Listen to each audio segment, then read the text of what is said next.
Sahabat, berjumpa kembali dengan saya, Romo Paulus Warisanto Seukarem, dalam seri Berziarah bersama Santa Teresa Lisieux dalam masa Prapaskah. Kali ini, di hari kedua perjalanan kita akan melihat bekal perjalanan. Bekal apakah gerangan yang membuat kita mampu berziarah selama masa Prapaskah dan nanti masa Paskah? Akan kita lihat setelah kita mendoakan doa malaikat Tuhan. Demi nama Bapa dan Putra dan Roh Kudus. Amin. Maria diberi kabar oleh malaikat Tuhan bahwa ia akan mengandung dari Roh Kudus. Salam Maria, penuh rahmat Tuhan sertamu, terpujilah engkau di antara wanita, dan terpujilah buah tubuhmu Yesus. Santa Maria Bunda Allah, doakanlah kami yang berdosa ini, sekarang dan waktu kami mati. Amin. Aku ini hamba Tuhan, terjadilah padaku menurut perkataanmu. Salam Maria, penuh rahmat Tuhan sertamu, terpujilah engkau di antara wanita, dan terpujilah buah tubuhmu Yesus.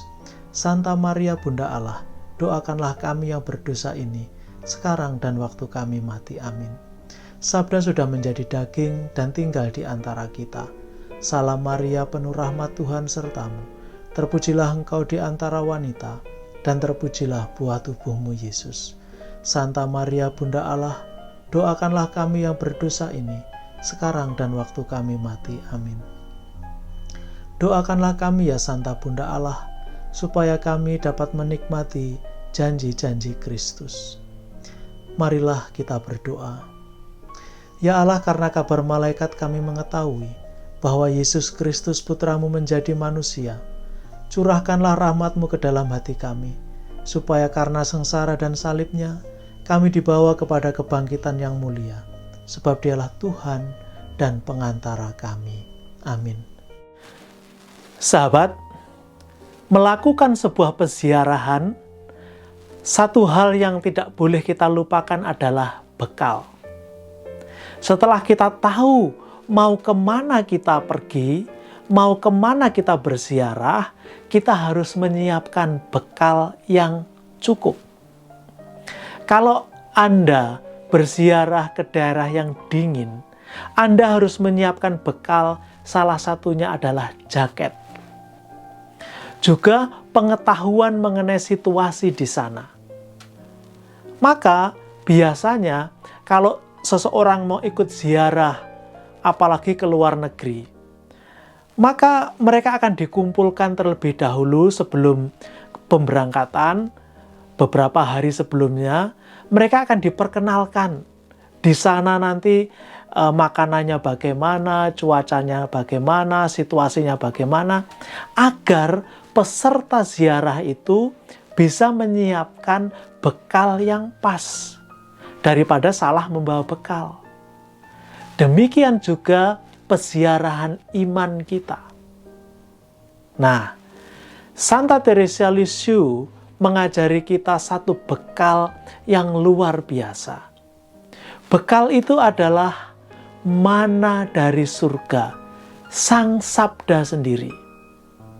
Nah, dalam bukunya, Santa Teresa Lisieux mengatakan begini, kalau aku menemukan sebuah buku, aku akan terpesona dengan ide-ide yang di sana. Kalau aku membaca, mungkin juga aku tidak mengerti, meskipun kata-kata yang di sana begitu indah. Tapi tidak jarang, meskipun awalnya aku begitu terpesona, tapi setelah itu aku melihat bahwa ide dalam buku itu tidak menarik lagi, kurang begitu bagus.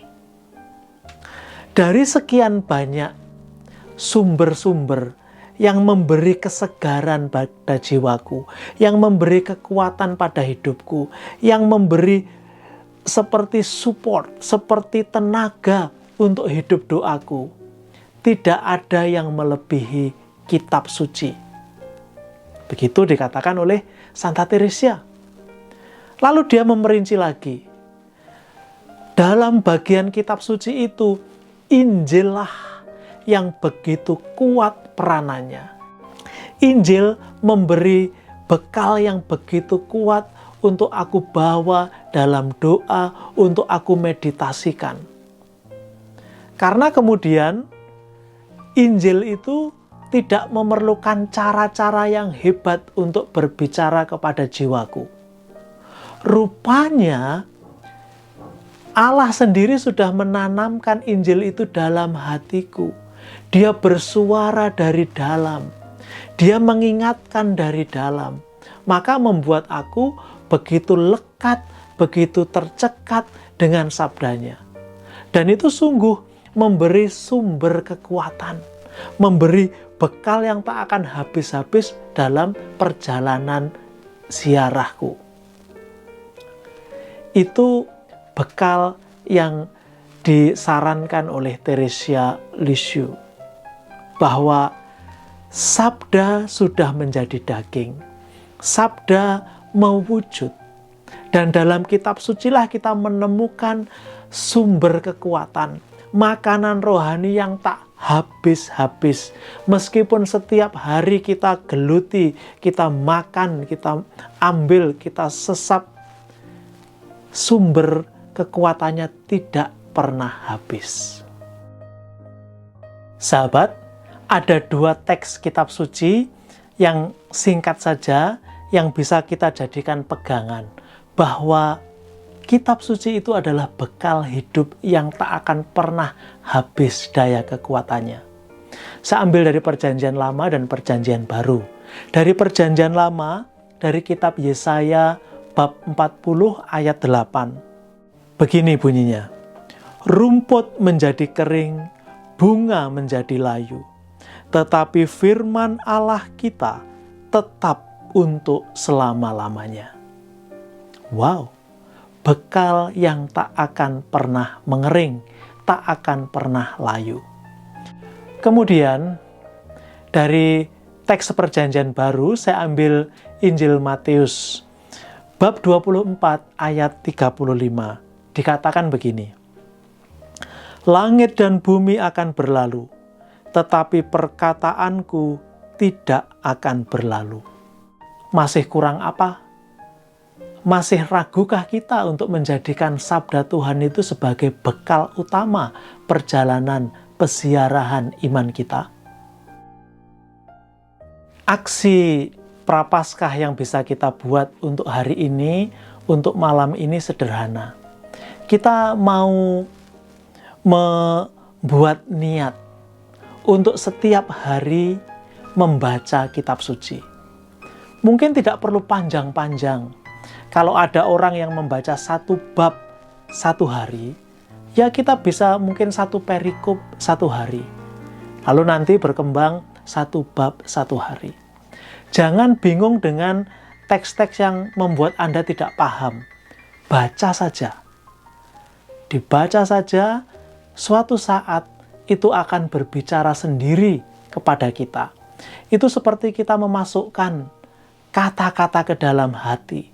Lalu suatu saat kata-kata itu akan bersuara, bergema dalam hidup kita, memberi petunjuk dalam perjalanan kita.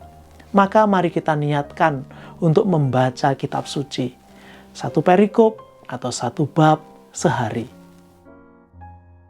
Sekarang mari kita akhiri permenungan kita sore hari ini dengan berdoa. Demi nama Bapa dan Putra dan Roh Kudus. Amin. Allah Bapa yang Maha Kasih, Engkau telah memberikan putramu menjadi manusia seperti kami.